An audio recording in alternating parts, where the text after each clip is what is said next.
Karbohidrat merupakan zat gizi makro yang mana penting untuk kemampuan fisik secara keseluruhan dan juga penting untuk dipertimbangkan pada waktu memutuskan berapa berbagai karbohidrat yang dimaksud akan dikonsumsi. Ditulis laman Pop Sugar Selasa, menurut ahli gizi Sema Shah, karbohidrat merupakan sumber energi utama bagi tubuh yang memberi tenaga bagi segala hal mulai dari otak hingga otot. Ketika tubuh memecahnya menjadi glukosa, dapat digunakan sel-sel tubuh sebagai energi segera atau disimpan untuk digunakan nanti. Ini mencakup segala hal mulai dari tidur yang mana tambahan baik hingga kebugaran mental dan juga usus yang dimaksud lebih lanjut baik hingga peningkatan kinerja olahraga hingga hormon yang mana seimbang. Shah menyarankan agar mengonsumsi sekitar 40 hingga 50% kalori harian dia dari karbohidrat atau sekitar 200 hingga 250 gram berdasarkan diet 2000 kalori. Meskipun demikian, berbagai orang mungkin saja perlu mengonsumsi lebih besar sejumlah atau lebih banyak sedikit dari kisaran rata-rata ini dikarenakan berbagai alasan termasuk mengurus kondisi seperti PCOS atau penyakit gula tipe 2 atau jikalau mereka sedang pulih dari gangguan makanan, jelas Shah.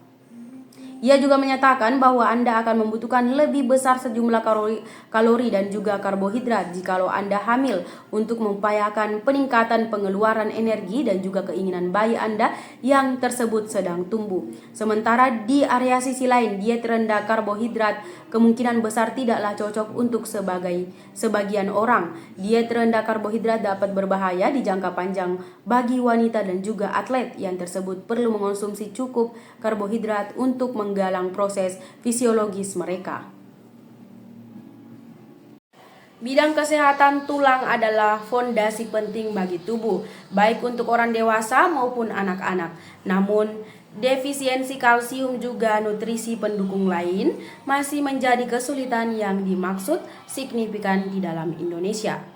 Data menunjukkan sejumlah orang dewasa juga anak-anak Indonesia belum memenuhi keinginan kalsium harian yang dimaksud disarankan yang digunakan berdampak buruk pada kemampuan fisik tulang.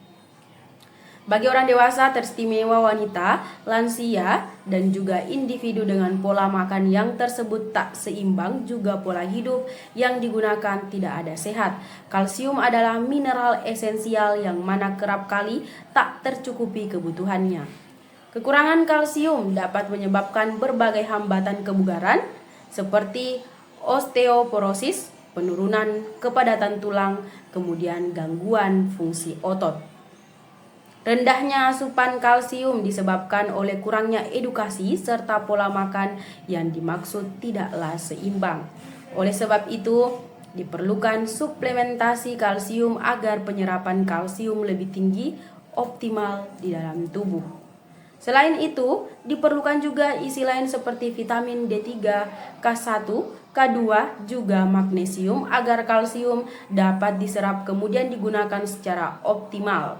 Terang praktisi kesehatan Dr. Susi Mariana. Kandungan yang disebutkan terdapat pada LCAL, suplemen kebugaran tulang untuk orang dewasa.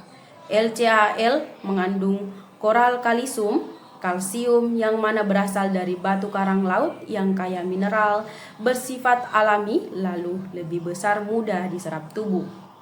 Vitamin D3 berperan penting pada meningkatkan penyerapan kalsium pada pencernaan serta membantu distribusi kalsium ke tulang. Adapun vitamin K1 dan juga K2 membantu mengatur distribusi kalsium agar diserap secara langsung ke tulang serta tidak ada menumpuk pada pembuluh darah, mengempiskan resiko kalsifikasi pembuluh darah. Sementara magnesium membantu menyeimbangkan kadar kalsium di tubuh, juga menggalang kebugaran otot lalu fungsi saraf. Nutrisi untuk dukung pertumbuhan tinggi badan anak. Tak cuma orang dewasa, anak-anak pun harus menjaga kemampuan fisik tulang mereka. Bidang kesehatan tulang dapat mempengaruhi tinggi badan. Oleh sebab itu, lempeng pertumbuhan atau epifisis yang ada pada ujung tulang panjang menentukan tinggi badan manusia. Dokter Tirta atau adalah seseorang dokter sekaligus kreator konten yang mana terlibat di area media sosial. Dengan gaya humoris dan juga santai, Dokter Tirta kerap mengeksplorasi berbagai isu kebugaran yang rutin menjadi perdebatan publik. Salah satu konten yang mana populer adalah mitos lalu fakta, di tempat mana Dr. Tirta merespon berbagai pertanyaan kemampuan fisik yang kerap kali simpang siur dalam dunia maya.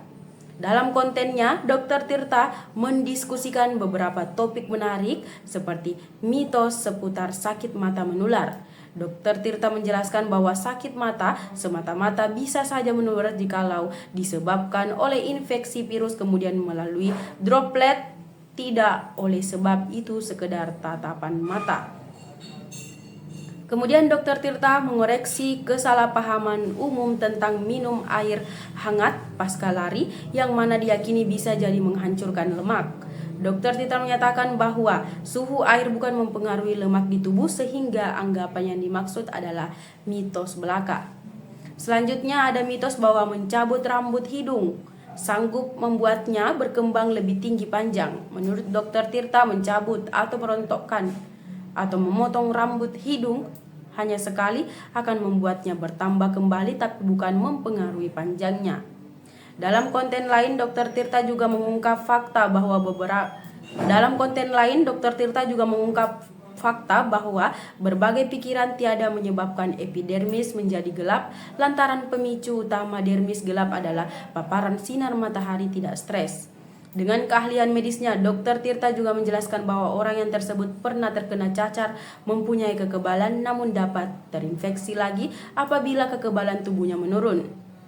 Dr. Tirta juga mendiskusikan tentang varises yang digunakan disebabkan oleh pembuluh darah yang tersebut tiada dapat mengatasi darah dengan baik ke jantung.